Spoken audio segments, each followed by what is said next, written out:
My name is Madison Hayes, and at 34, I never imagined my 5-year anniversary would end with me dropping a bombshell on my husband, Ethan. We were supposed to be celebrating our love story, not dealing with his mother, Eleanor's smug face, as he announced, "Double celebration today, Mom's moving in with us." The room went silent as Eleanor turned to me with that familiar condescending smile. "You'll adjust." "I always do." She smirked, looking straight at me. But her grin disappeared when I smiled back, pulled a document from my purse and said, "Before I share what happened next, let me know where you're watching from in the comments. Don't forget to hit that like button and subscribe to hear more stories about standing up for yourself. Trust me, you'll want to hear how this ends." I've always been the type of woman who plans ahead. It's probably why I excelled as an architectural designer, creating spaces where every detail matters. That attention to detail extended to my personal life too. I had a 5-year plan, a 10-year plan, and dreams that stretched far beyond that. Meeting Ethan wasn't in any of those plans, but sometimes life gives you something better than what you imagined. We met at a charity gala 7 years ago. I was there representing my firm, which had donated design services for a community center. Ethan was there supporting his friend's organization. He approached me at the bar with a genuine compliment about a point I'd made during my brief speech, not about my appearance or my dress. That alone made him stand out. "Most people don't understand how architecture affects our psychological well-being," he said, extending his hand. "Ethan Clark, I found your perspective fascinating." Our conversation flowed effortlessly from the impact of public spaces on community development to our favorite coffee shops in the city. By the end of the night, we'd exchanged numbers and made plans for dinner the following week. Our relationship progressed naturally. Ethan was thoughtful, communicative, and seemed to value my independence as much as his own. He was a high school history teacher who coached basketball after school, passionate about shaping young minds. I loved how he would get animated discussing historical events or his students' breakthroughs. We both worked hard but made time for each other. Within a year, we were discussing marriage. That's when I first met Eleanor Clark. Initially, she seemed pleasant, a retired nurse with an active social life and volunteer schedule. She welcomed me with a warm hug and homemade dinner at her place, asking thoughtful questions about my work and background. But there was something beneath the surface, a subtle possessiveness over Ethan that I noticed but dismissed. "Ethan has always been my special boy," she said multiple times that night, each time squeezing his arm or straightening his collar like he was still a child. "He takes such good care of me since his father passed." The warning signs appeared gradually. After our engagement, Eleanor began dropping by our apartment unannounced, always with some excuse about being in the neighborhood or having baked too many cookies to eat alone. She'd inspect our space with a critical eye, running her finger along shelves, checking for dust, or rearranging items in our kitchen to be more efficient. "Ethan likes his coffee mugs arranged by size," she'd say, reorganizing our cabinet. "I've always done it this way for him." When I gently mentioned that Ethan had never expressed such preferences to me, she'd smile tightly and say, "Well, dear, there are some things only a mother knows." After we married and bought our house, Eleanor's behavior intensified. She had opinions about our furniture arrangement, our garden choices, and especially my cooking. Nothing was ever quite right. Ethan would give me apologetic glances but rarely stepped in. "That's just how Mom is," he'd say after she left. "She means well." I tried to establish some boundaries without causing conflict. I suggested we set specific days for family dinners rather than impromptu visits. I asked Ethan to give me advance notice when his mother was coming over. He agreed to these reasonable requests but often forgot or got guilt-tripped by Eleanor into changing plans. "She sounded lonely," he'd explain. What was I supposed to do? Despite these challenges, we built a good life together. We both advanced in our careers, traveled when we could, and talked about starting a family someday. Our 5th anniversary was approaching, and I wanted to make it special. I planned an intimate gathering at our home with close friends and family, catered by Ethan's favorite restaurant. I spent weeks coordinating details, wanting everything to be perfect. What Ethan didn't know was that I had been working on another project simultaneously, one that I hoped would strengthen our marriage, but could also serve as my safety net if needed. The increasing tension with Eleanor and Ethan's reluctance to address it had planted seeds of concern. I loved my husband deeply, but I was beginning to question whether he could ever truly prioritize our marriage over his mother's demands. The day of our anniversary party arrived. The house looked beautiful with subtle decorations that reflected our journey together, photos from our travels, mementos from significant moments, and flowers in the colors of our wedding. As guests began to arrive, I felt a mixture of excitement and nervous anticipation. This night would mark a turning point in our marriage, one way or another. What I didn't expect was that Ethan had his own surprise planned, one that would change everything. Our anniversary party was in full swing by 7:00 p.m. The spring evening was perfect, warm enough for guests to spill onto our back deck, but cool enough for comfort. String lights twinkled overhead, casting a soft glow on the 30 or so friends and family members who had come to celebrate with us. The catering staff moved efficiently through the crowd with trays of appetizers and champagne flutes. The playlist I'd carefully curated provided a pleasant backdrop to the hum of conversation. I was in the kitchen checking on the anniversary cake when I felt Ethan's arms wrap around my waist from behind. He smelled faintly of cologne and the scotch his brother had brought as a gift. "Have I told you how beautiful you look tonight?" he whispered against my ear. I turned in his arms, smoothing the front of his navy button-down. "Only twice, but I don't mind hearing it again. You've outdone yourself with this party, Maddie. Everything is perfect." I smiled, feeling a flutter of anticipation about my own surprise. I wanted tonight to be special. "It is," he assured me, taking my hand. "Come on, I think it's time for a toast." We rejoined our guests in the living room, where Ethan's brother Kyle had already distributed champagne. Ethan led me to the center of the room and raised his glass. The chatter died down as everyone turned their attention to us. "First, I want to thank everyone for coming tonight to celebrate 5 amazing years with this incredible woman." Ethan began, his free arm around my waist.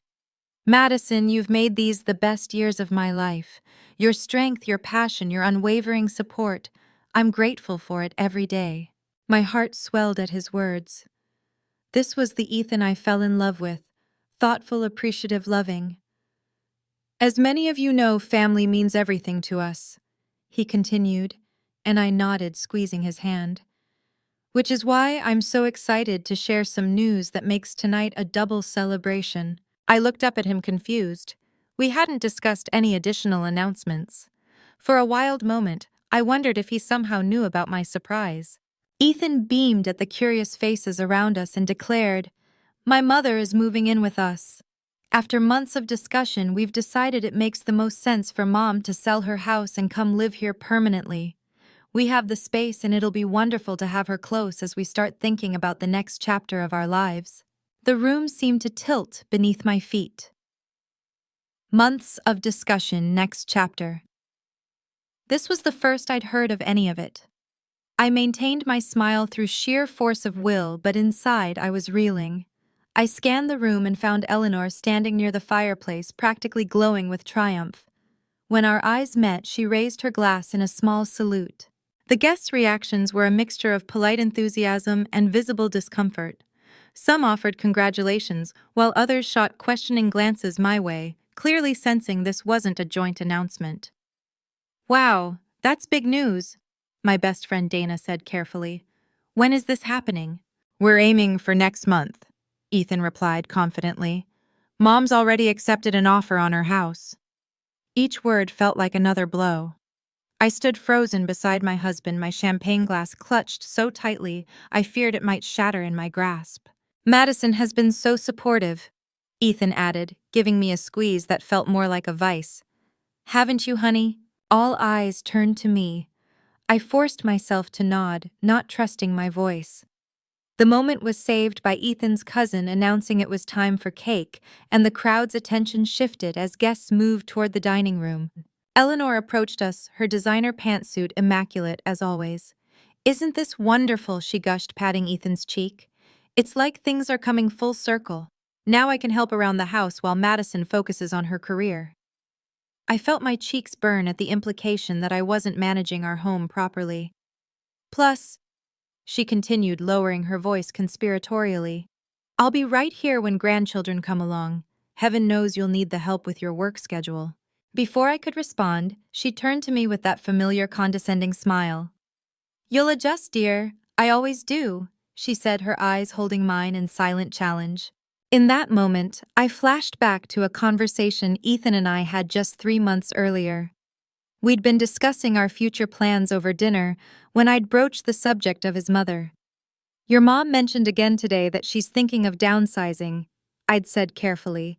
She hinted at moving closer to us. Ethan had shaken his head firmly. Don't worry about that. Mom talks about moving every few years but never does anything about it. She's too attached to her house and her friends. Besides, I wouldn't want her living with us. That would be too much. The memory of his reassurance made the betrayal cut even deeper. As I stood in our living room watching Eleanor bask in her victory, something shifted inside me. The document in my purse, which I'd planned to present as a symbol of our future together, now represented something entirely different.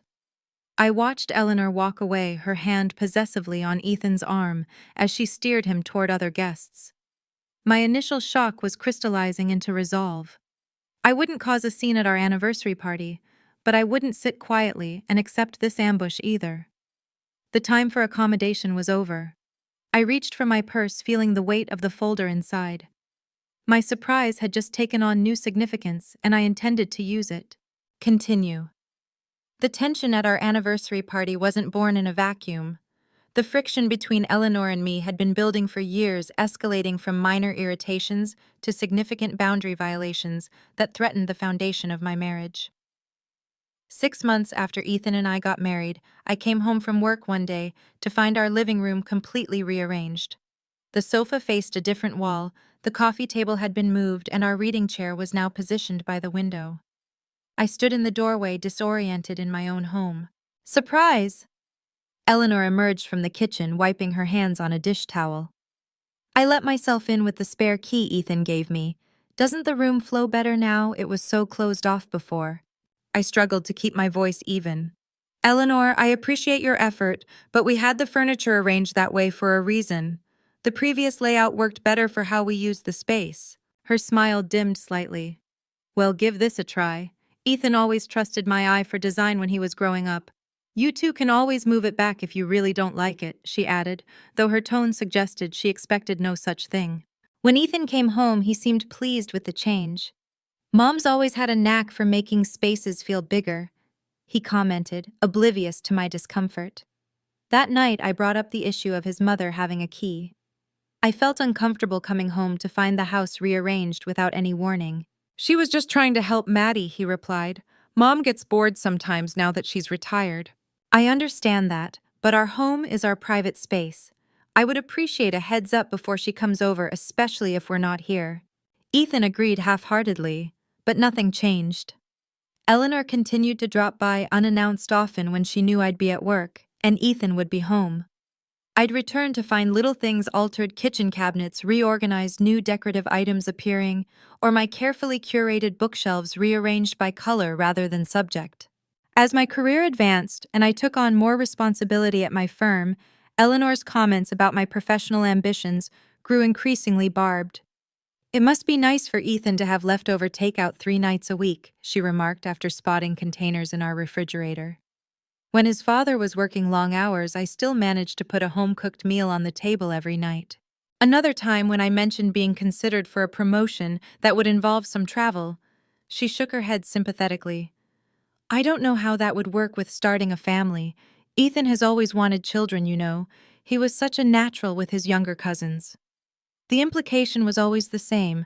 My career was selfish, an impediment to what she believed a wife should prioritize. The criticism extended beyond my professional life. Eleanor had opinions on everything from how I loaded the dishwasher to the way I folded Ethan's shirts.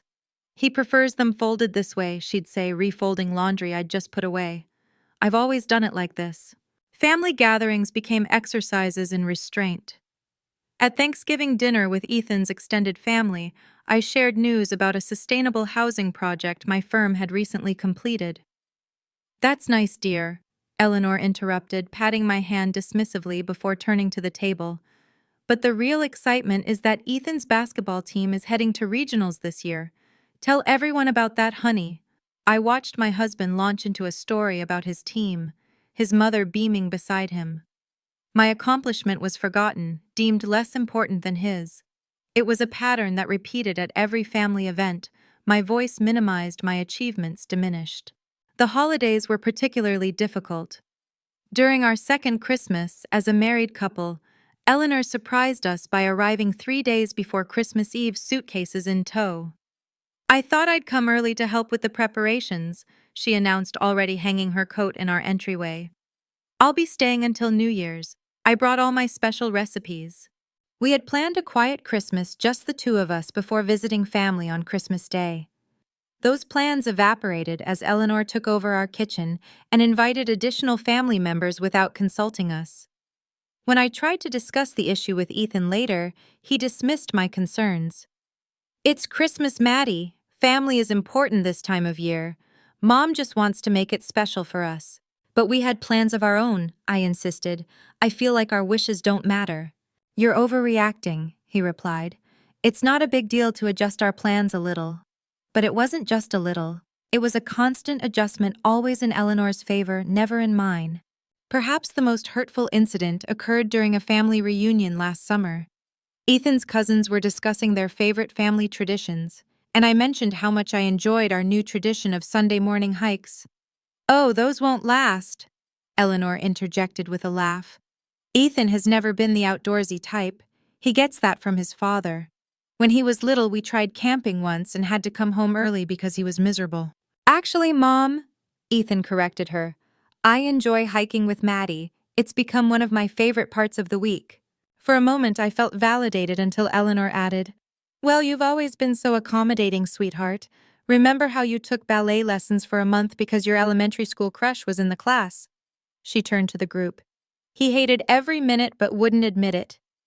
Everyone laughed, and the implication was clear. Ethan was only hiking to please me, just as he'd only done ballet to please his childhood crush. My husband's genuine enjoyment of our time together was reduced to another example of his accommodating nature. Later that evening, I overheard a conversation that would become the breaking point. I was bringing dessert plates to the kitchen when I heard Eleanor's voice from the patio. "I'm worried about Ethan," she was saying to his aunt. "Madison is so focused on her career. She works such long hours and their house shows it. I stop by to help tidy up when I can, but it's not the same as having someone dedicated to creating a proper home." "Have they talked about children?" his aunt asked. "She always says someday," Eleanor replied, her voice heavy with disapproval. "But you know what that means for career women. I've been thinking it might be best if I sold my house and moved in with them. Ethan wouldn't have to eat takeout all the time, and I could create the kind of home environment he deserves." "Do you think Madison would be on board with that?" his aunt asked skeptically. "Ethan can convince her," Eleanor said confidently. "He knows I only want what's best for them. Besides, with me there to handle the household, maybe Madison would finally feel free to focus on starting a family." I stood frozen in the kitchen, dessert plates clutched to my chest, as the full weight of my mother-in-law's machinations became clear. This wasn't about helping us, or even about downsizing her own home. This was about inserting herself permanently into our marriage, about creating the dynamic she wanted with her as the primary woman in Ethan's life, and me relegated to the role she deemed appropriate. What hurt most was the realization that Ethan might agree with her. Despite his occasional support, he consistently chose the path of least resistance, accommodating his mother's intrusions rather than standing firm on the boundaries of our marriage. That night, lying awake beside my sleeping husband, I made a decision. I needed to create options for myself, a contingency plan that would allow me to protect my independence if necessary. I loved Ethan, but I couldn't continue to be erased in my own marriage. The next day, I began my secret project. The morning after overhearing Eleanor's plans, I called in sick to work for the first time in years. I needed space to think, to process what I'd learned, and decide how to move forward. While Ethan left for school, I sat at our kitchen table with a legal pad and began to assess my situation with the same methodical approach I applied to my architectural projects. The facts were clear. I loved my husband, but our marriage had developed a structural weakness. Ethan's inability to establish boundaries with his mother had created a three-person relationship where my needs and feelings were consistently devalued. The question was whether this flaw could be repaired or if I needed to prepare for the possibility that it couldn't.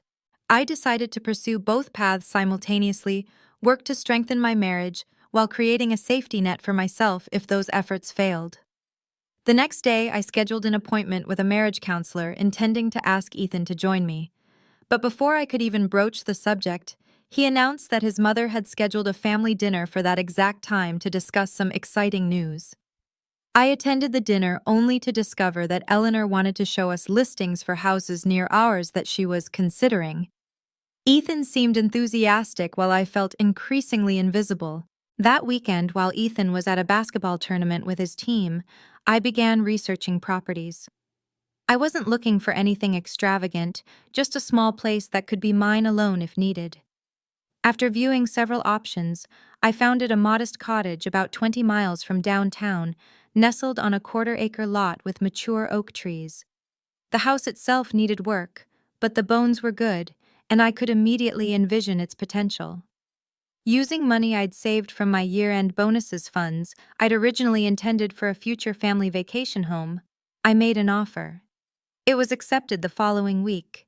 I told no one, not even Dana, my closest friend. This wasn't about creating drama or threatening my marriage. It was about reclaiming my sense of agency. Over the next several months, I developed a careful routine. I told Ethan I was working late on a major project, which wasn't entirely untrue. I simply omitted that the project was personal rather than professional. 3 evenings a week, I would drive to the cottage and work alongside the contractors I'd hired, designing and implementing renovations that transformed the space. The process was therapeutic. Each decision I made, from the open floor plan to the garden layout, was entirely mine. No one questioned my choices or suggested alternatives that would better suit someone else's preferences. As the cottage took shape, so did my confidence. I consulted with both a marriage counselor and a lawyer during this time, not because I was planning to leave Ethan, but because I needed to understand my options. The counselor suggested strategies for discussing boundaries with my husband, while the lawyer advised me on protecting my assets. Many women find themselves trapped in unhealthy situations because they didn't create an exit strategy, the lawyer told me. What you're doing isn't about giving up on your marriage. It's about ensuring you never have to choose between your self-respect and your security. Those words resonated deeply. I didn't want to leave Ethan. I wanted our marriage to thrive. But for that to happen, something fundamental needed to change in our dynamic. As our anniversary approached, I formalized the ownership of the cottage, placing it in my name only. My original plan had been to present it to Ethan as a surprise, a weekend retreat where we could reconnect away from daily pressures and rebuild our relationship on stronger foundations. I would suggest that we use the space for regular marriage maintenance time, dedicated to nurturing our connection and addressing issues before they became problems. I even prepared a letter explaining my hopes for our future, acknowledging the challenges we'd faced, and expressing my commitment to working through them together. The cottage would be a symbol of new beginnings, of prioritizing our marriage above external influences. But as I put the final touches on both the cottage and my presentation, doubt crept in. Ethan had shown little interest in addressing the underlying issues in our marriage. When I'd made tentative attempts to discuss his mother's increasing presence in our lives, he brushed off my concerns or accused me of being oversensitive. Would a grand gesture really change such entrenched patterns? Still, I held on to hope. Our 5th anniversary seemed like the perfect opportunity for a reset, a moment to remember why we'd chosen each other and recommit to that choice. I carefully placed the cottage deed and keys in a decorative folder along with the letter and photos of the renovated space. It would be my anniversary gift to Ethan and potentially to our marriage. The night before our anniversary party, I drove to the cottage one last time. I walked through the rooms, appreciating how the space reflected my vision: the open kitchen with its butcher block countertops, the reading nook with built-in bookshelves, the small office where I could work when needed. Every element represented a piece of myself. In the master bedroom, I stood before the full-length mirror and made a promise to my reflection: whatever happened next, I would not lose myself again. I would not shrink to accommodate someone else's expectations. I love Ethan, but I also loved the woman staring back at me, the woman who had created this sanctuary, this manifestation of her own worth. As I locked up the cottage, I felt a curious sense of peace. I didn't know whether the folder in my bag would represent a new chapter in my marriage or the beginning of a different story altogether. But for the first time in months, the uncertainty didn't terrify me. I had created options for myself. Whatever came next, I would face it standing on solid ground of my own making. I drove home to finish the preparations for our anniversary party, the cottage keys and deeds securely tucked away in my purse. The next day would bring clarity one way or another. I was as ready as I could be. What I couldn't have prepared for was Ethan's announcement, the public declaration of a decision made without my input, the smug triumph on Eleanor's face as she watched my reaction. In an instant, my carefully constructed plans shifted. The folder in my purse no longer represented a potential weekend retreat for reconnection. It had become my declaration of independence. "You'll adjust, dear. I always do." Eleanor's words hung in the air between us, dripping with condescension. The party continued around us guests, pretending not to notice the tension as they moved toward the dining room for cake. Ethan had already been pulled into a conversation with his uncle, leaving me standing alone with his mother. I took a slow, deliberate breath, feeling the weight of my purse against my side. The folder inside suddenly seemed to burn through the leather, demanding to be revealed. This wasn't how I'd planned to present my surprise, but plans had clearly changed. "Actually, Eleanor," I said, my voice steady, despite the adrenaline coursing through me, "I think we need to finish this conversation with Ethan present." Without waiting for her response, I moved across the room to where my husband stood. I gently touched his arm, interrupting his conversation. "Ethan, we need to talk." "All three of us," I said, nodding towards Eleanor, who had followed me. His brow furrowed slightly, but he nodded. "Sure, we can step into the study for a minute." I shook my head. "No, this affects everyone here. You made your announcement publicly. I think it's appropriate that mine is public too." Confusion flashed across his face, but before he could question me, I turned to address our guests. I tapped a fork against my champagne glass until the room quieted. "Thank you all for coming to celebrate with us tonight." I began, my heart pounding but my voice clear. As Ethan mentioned, we apparently have a double celebration happening. His mother moving in with us is certainly unexpected news. To me. A murmur rippled through the room. Ethan stepped closer, concern evident in his expression. "Maddie, what are you doing?" I continued as if he hadn't spoken. "Since tonight seems to be the night for surprises, I'd like to share one of my own." I reached into my purse and pulled out the folder containing the deed to my cottage. The cream-colored paper felt substantial in my hands, a physical manifestation of the boundaries I was finally asserting. "For the past 4 months, I've been working on a special project," I explained, opening the folder. "I purchased and renovated a small property near Oakwood Hills." I removed the first photo and held it up, a charming exterior shot of the cottage, with its freshly painted sage green door and window boxes filled with flowers.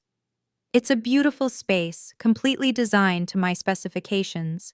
No compromises, no adjustments to accommodate anyone else's preferences, just mine."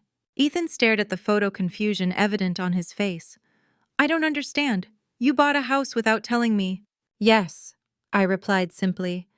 "Just as you arranged for your mother to move into our home without consulting me." His face flushed. "That's different. She's family." "So am I, Ethan. Or at least I thought I was." I turned back to our guests, who were watching with a mixture of discomfort and fascination. "In light of tonight's announcement, I'd like to make one of my own. Eleanor is indeed welcome to move in with Ethan, and I'll be moving to my new place." The silence that followed was absolute. Eleanor's face had transformed from smug superiority to shocked disbelief. Ethan looked as though I'd physically struck him. "You can't be serious," he finally managed. "I've never been more serious about anything in my life," I replied, extracting the deed from the folder. This house is mine, not ours. Mine. I paid for it with my own savings, and it's titled solely in my name. I handed him the document, watching as he scanned it, reality slowly sinking in. I don't understand, he repeated. Why would you do this if you were unhappy? Why didn't you say something? The question was so absurd that a small incredulous laugh escaped me. I have been saying something, Ethan, for years. You just haven't been listening. Our guests began to drift toward the front door, murmuring awkward goodbyes. Within minutes, only close family remained. Ethan's brother Kyle, and his wife Ethan's sister Megan, and of course Eleanor, who had recovered enough from her shock to find her voice. This is ridiculous, she declared, reaching for the deed in Ethan's hands. You can't possibly expect us to take this seriously. You're having a tantrum because you didn't get your way. I intercepted her hand before she could grab the document. That's exactly the problem, Eleanor. You've never taken me seriously. Neither of you have. I looked pointedly at Ethan. Every boundary I've tried to establish has been dismissed as an overreaction or an inconvenience. Kyle cleared his throat uncomfortably. Maybe we should give you two some privacy to discuss this. No need, I said calmly. The party's over anyway. Thank you all for coming. It was a clear dismissal. Megan gave me a quick, surprisingly sympathetic hug before ushering her reluctant brother toward the door. Kyle followed with his wife, leaving just the three of us, me, Ethan, and Eleanor, standing in our decorated living room, anniversary balloons still bobbing cheerfully against the ceiling. As the front door closed behind the last guests, Eleanor's composure cracked completely. How dare you humiliate my son like this, she hissed. After everything he's done for you, this is how you repay his generosity, by embarrassing him in front of everyone we know. Mom, Ethan started, but I cut him off. Generosity, I repeated. Is that what we're calling it? When someone makes unilateral decisions that affect both partners in a marriage. When they consistently prioritize their mother's wishes over their wife's feelings.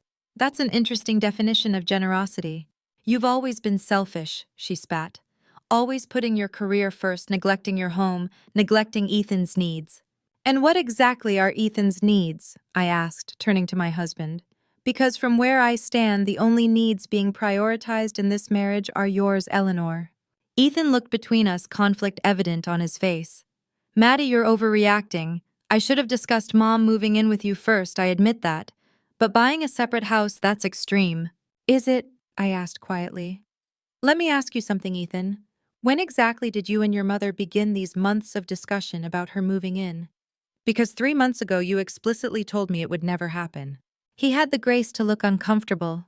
Things changed. Her house sold faster than expected and… Her house wasn't even on the market 3 months ago, I interrupted. You lied to me, Ethan. You knew how I would react, so you and your mother made plans behind my back. And then you ambushed me with the decision at our anniversary party in front of everyone we know. If anyone's behavior is extreme here, it's yours. Eleanor stepped between us, literally inserting herself into our conversation. Ethan was just trying to spare your feelings. He knows how difficult you can be about these things. Stop speaking for my husband, I said firmly. That's part of the problem. You're constantly inserting yourself between us, and he lets you. Don't talk to my mother that way, Ethan snapped. And there it is, I said softly. You'll defend her immediately. But where's that same defense when she undermines me? When she criticizes our home, my cooking, my career, when she shows up unannounced or rearranges our furniture without permission, you've never once taken my side in those conflicts. The truth of my words seemed to register because Ethan's anger deflated slightly. That's not fair, Maddie. Isn't it? I picked up the photo of my cottage and looked at it before returning my gaze to my husband. I bought this place because I needed something that was just mine. Something that couldn't be invaded or altered or criticized. I needed a space where I felt valued and respected because I haven't felt that way in our marriage for a long time. So this is an ultimatum, he asked. Either my mother doesn't move in or you leave. I shook my head. This isn't an ultimatum, Ethan. It's a boundary. I'm no longer willing to be the third wheel in my own marriage. You have a choice to make, but so do I. And I choose not to live in an environment where I'm constantly dismissed and devalued. I gathered the deed and photos, returning them to my purse. Then I picked up an overnight bag I'd packed that morning, another part of my contingency plan, and headed for the door. Where are you going? Ethan asked, panic finally entering his voice. To my cottage, I replied simply. I think we all need some space to consider what happens next. As I opened the front door, I heard Eleanor's voice behind me. This is ridiculous, Ethan. She's bluffing. She'll be back tomorrow once she calms down. I didn't hear my husband's response. I closed the door behind me, walked to my car, and drove away from the home that had ceased to feel like mine long ago. The cottage welcomed me with quiet solitude. I dropped my overnight bag in the entryway and moved through the rooms, turning on lamps as I went. The soft lighting cast a warm glow over the spaces I had so carefully designed. For the first time that evening, I felt like I could breathe properly. I kicked off my heels and curled up on the window seat in the living room, gazing out at the moonlit garden. My phone had been buzzing almost continuously since I left messages from Ethan, from Dana, from other friends who had witnessed the evening's drama. I wasn't ready to respond to any of them. Instead, I sat in the silence, allowing myself to feel the full weight of what had just happened. There was sadness, certainly grief for the marriage I had thought we had, and for the future we had planned together. But beneath the sadness was something unexpected relief. After years of compromise that felt increasingly one-sided, I had finally stood up for myself. Around midnight, headlights swept across the front window as a car pulled into the driveway. I wasn't surprised when I heard Ethan's key in the lock. I had given him a copy in my original plan to present the cottage as our shared retreat. He stood in the doorway, taking in the space with wide eyes before his gaze settled on me. How did you find me? I asked, though I already knew the answer. The address was on the deed, he replied. He hesitated before stepping fully inside. Maddie, this place it's beautiful. Thank you, I said simply. You did all this, the renovations. I nodded. I worked with contractors, but the design is all mine. He moved slowly through the open concept living area, taking in the details, the built-in bookshelves, the exposed beams, the kitchen with its farmhouse sink and butcher block counters. This must have taken months, he said finally. 4 months, I confirmed. 3 evenings a week plus weekends when you were coaching. Understanding dawned on his face. The late nights at work, the weekend meetings. You were here. Yes. He sank onto the sofa across from my window seat, looking suddenly exhausted. Why didn't you tell me? Would you have listened? I asked gently. Or would you have dismissed it as an overreaction, just like you've dismissed every other concern I've raised about our marriage? Our marriage was fine, he protested, but there was uncertainty in his voice. Was it really? Because from where I stand, our marriage has been slowly eroding for years. Every time your mother crossed a boundary and you defended her instead of us, another piece crumbled away. You're exaggerating. Mom can be difficult sometimes, but she rearranged our furniture when we weren't home, Ethan. She criticized my cooking, my housekeeping, my career choices. She showed up unannounced and expected to be accommodated no matter what plans we had, and you never not once stood up to her. She's my mother, he said, as if that explained everything. And I'm your wife, I countered. Or at least I thought I was. Your partner. But partners make decisions together. They don't ambush each other with life-changing announcements at parties. He had the grace to look ashamed. I should have talked to you about Mom moving in.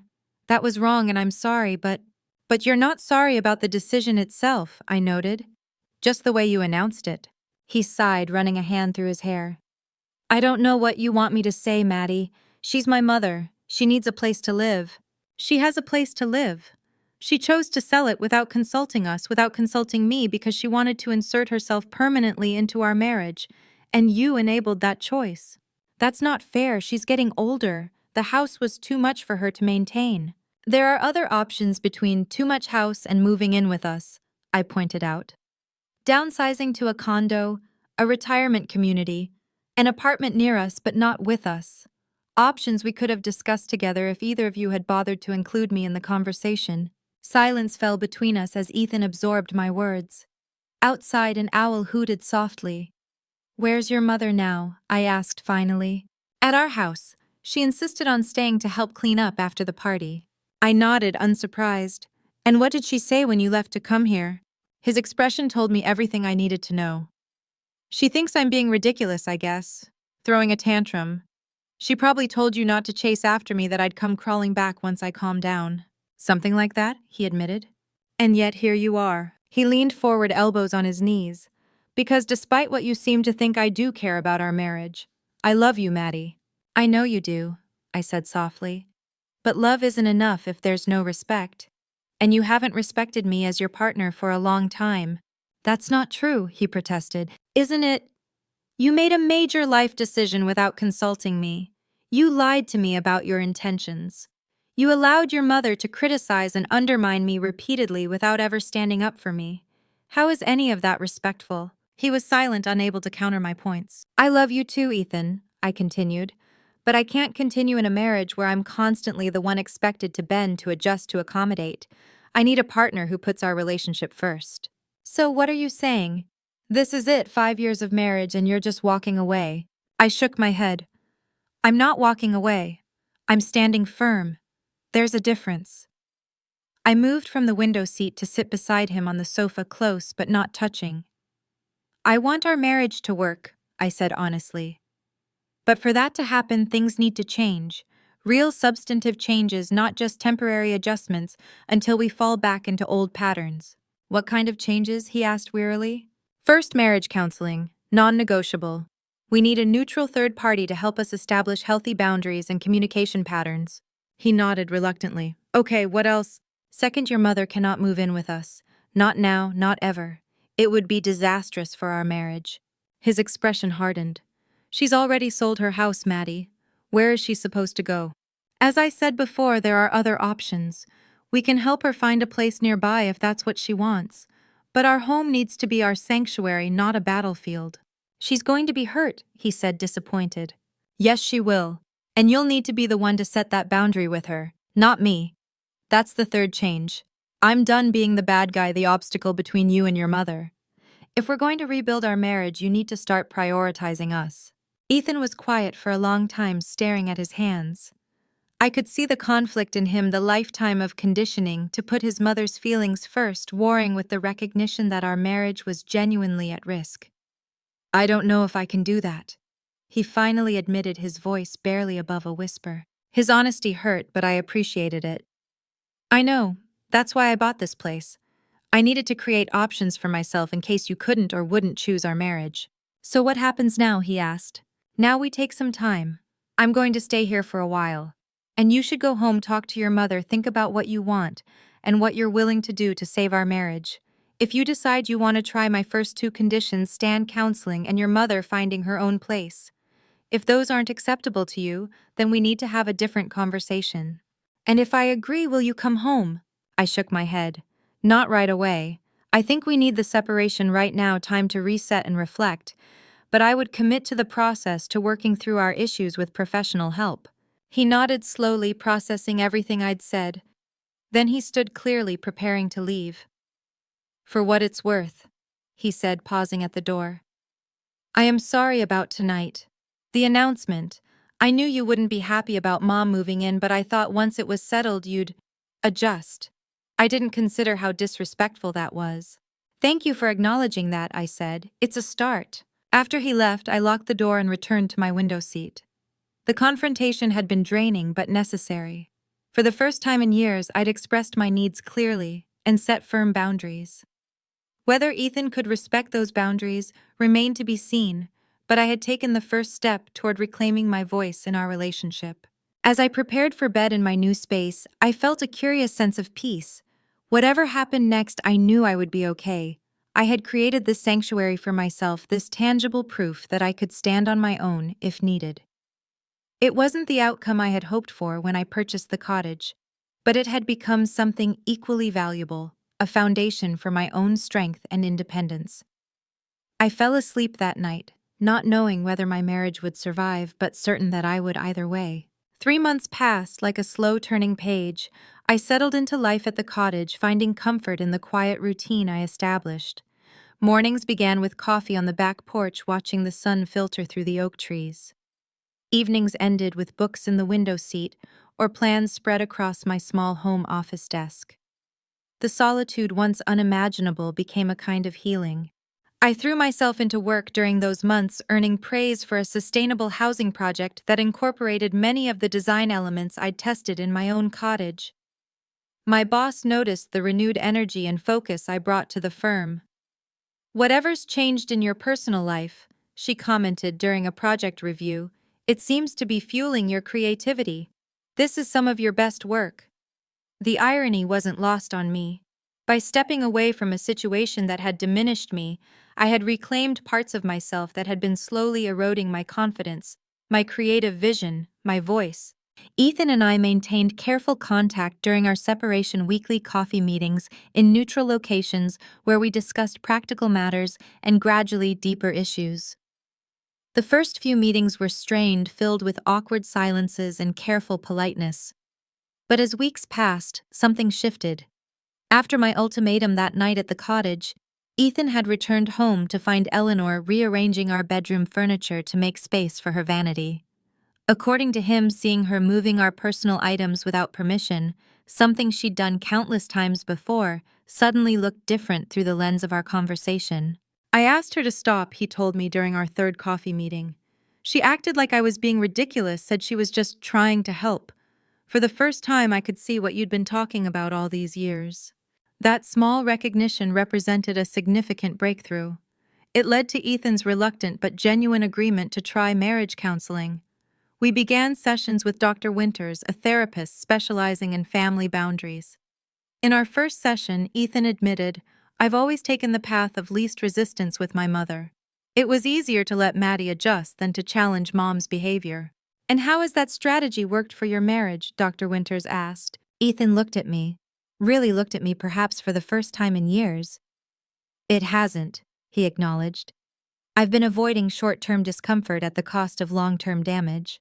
Those counseling sessions became sacred space, the only place where we could safely unpack years of accumulated resentments and misunderstandings. We learned to recognize destructive patterns, to communicate needs without accusation, to listen without defensiveness. Progress with Eleanor came more slowly. Her initial reaction to our separation was predictably dramatic. Accusations, tears, health complaints that mysteriously intensified whenever Ethan mentioned boundaries. She refused to consider alternative living arrangements, insisting that moving in with us had been the plan all along. "She's using the same tactics that have always worked before," I pointed out during a counseling session. "Emotional manipulation to get what she wants." "I see that now," Ethan admitted. "But what am I supposed to do? She's already sold her house." Dr. Winters helped Ethan craft a compassionate but firm response. He would help his mother find suitable housing, but she would not be moving in with us. Period. Eleanor's resistance was formidable. She cycled through guilt, anger, martyrdom, and even attempts to recruit other family members to her cause. Ethan wavered at times, the lifetime habit of accommodating his mother difficult to break. But when she showed up at our house unannounced one Sunday with a moving truck and boxes claiming she'd misunderstood the timeline, he finally stood firm. "This isn't happening, Mom," he told her. "I found 3 excellent options for senior living communities near us. You're welcome to visit any time, but you cannot live here." "After everything I've sacrificed for you," she cried, "this is how you repay me, by choosing her over your own mother." "I'm not choosing Maddie over you," he replied, his voice steady despite her tears. "I'm choosing my marriage. There's a difference." It was a watershed moment, not just for Ethan and Eleanor, but for our marriage. That evening he called to tell me what had happened, pride evident in his voice. "I don't think I've ever said no to her like that before," he admitted. "It was terrifying, and then liberating." 2 weeks later, Eleanor reluctantly agreed to tour the senior communities Ethan had researched. She eventually selected one that offered independent living apartments with optional social activities, though not without pointing out repeatedly what a sacrifice she was making for Ethan's happiness. By the 3rd month of our separation, tangible changes had taken root. Ethan and I were communicating more honestly than we had in years. Eleanor had moved into her new apartment, still manipulative, but with less direct access to our daily lives. The cottage had served its purpose as a sanctuary during the storm, but I found myself increasingly ready to consider next steps. On the day of Eleanor's move to the senior community, Ethan came to the cottage. I invited him in for the first time since our confrontation 3 months earlier. "It's done," he said, accepting the cup of coffee I offered. "Mom's settled in her new place. She's already joined the community garden club and met a neighbor who plays bridge." "How does it feel?" I asked. He considered the question carefully. "Complicated. Guilty, relieved, proud, sad, all at once. But mostly I feel like I can breathe again, like I've finally started acting like an adult in my relationship with her." We sat in companionable silence sipping our coffee. The afternoon sun cast long shadows across the living room floor. "I've been thinking," Ethan said finally, "about our future." I nodded, encouraging him to continue. "These past months have been the hardest of my life," he admitted, "but also clarifying. I've realized how much I took you for granted, how I expected you to accommodate everyone else's needs while ignoring your own. I don't want to be that husband anymore." "I've done a lot of thinking too," I said, "about what I need from our marriage and what I'm willing to give, about whether we can rebuild what's been broken." "And what have you concluded?" he asked, vulnerability evident in his expression. "That I miss you," I said simply. "Not the dynamic we had before that wasn't healthy for either of us, but I miss my partner, the man I fell in love with. I think he's finding his way back." Ethan reached across the table and took my hand.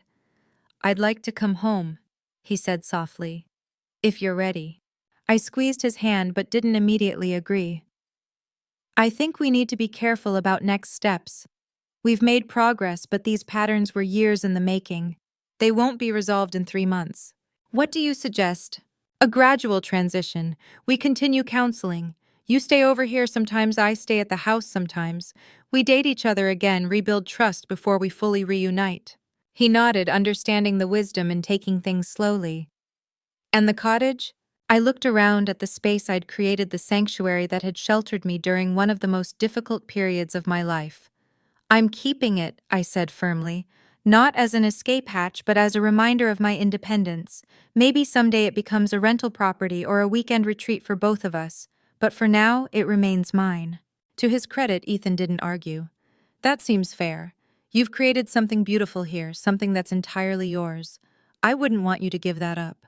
We spent that afternoon talking, really talking about our hopes for the future, the lessons we'd learned during our separation, the boundaries we needed to maintain going forward. It wasn't a magical reconciliation, but it felt like the beginning of something authentic and mutual. 2 weeks later, we celebrated our anniversary again. Not the grand party of 3 months ago, but a quiet dinner for two at our favorite restaurant. No audience, no performances, no surprises. Just us. "To new beginnings," Ethan toasted, raising his glass to mine. "And hard-earned wisdom," I added. The following weekend, we met at the cottage to discuss renovation plans for our main house. Ethan had suggested creating a dedicated office space for me there, acknowledging my need for a professional sanctuary within our shared home. As we sat at the small dining table reviewing floor plans, I realized how far we'd come. 3 months ago, I couldn't imagine a future where Ethan would genuinely respect my boundaries. Now we were collaboratively designing spaces that honored both our needs. "What do you think about converting the guest room?" he asked, sketching a potential layout. "It has the best natural light, and we rarely have overnight guests anyway." "What about your mother?" I asked, the question a test of sorts. "Mom has her own place now," he replied without hesitation. "If she visits, she can stay in a hotel like any other out-of-town guest. Our home is for us." I smiled, hearing the clarity in his voice. We still had work to do, boundaries to reinforce, patterns to rewire. But in that moment, I felt something I hadn't experienced in years: hope. Not the desperate hope that things might someday change, but the grounded hope that comes from witnessing change already in progress. Our marriage had been broken, then deliberately, painstakingly rebuilt on a stronger foundation. The cracks would always be visible if you looked closely enough, reminders of what we'd almost lost. But the structure itself was sounder than before. As we continued discussing renovation plans, I reflected on the journey that had brought us here. Standing up for myself had been terrifying, but necessary. Creating options had given me the strength to set boundaries, and those boundaries, painful as they were to establish, had ultimately saved our marriage rather than ending it. The most valuable lesson I learned is that true strength in a relationship isn't about how much you can bend. It's about knowing where your unbendable boundaries are. It's not about giving up on someone you love, but about refusing to give up on yourself in the process. Creating a safety net like my cottage wasn't an act of betrayal against my marriage, it was an act of loyalty to myself. It gave me the solid ground I needed to stand on to demand respect, not as an ultimatum, but as a non-negotiable condition for my partnership. Sometimes you have to be willing to walk away to see if your partner is willing to step up. Have you ever had to set a difficult boundary that changed the course of your relationship? What gave you the courage to finally do it? I'd love to read your stories and insights in the comments below. If this story resonated with you, please hit that like button and subscribe for more real-life stories about finding your strength. Thank you for listening.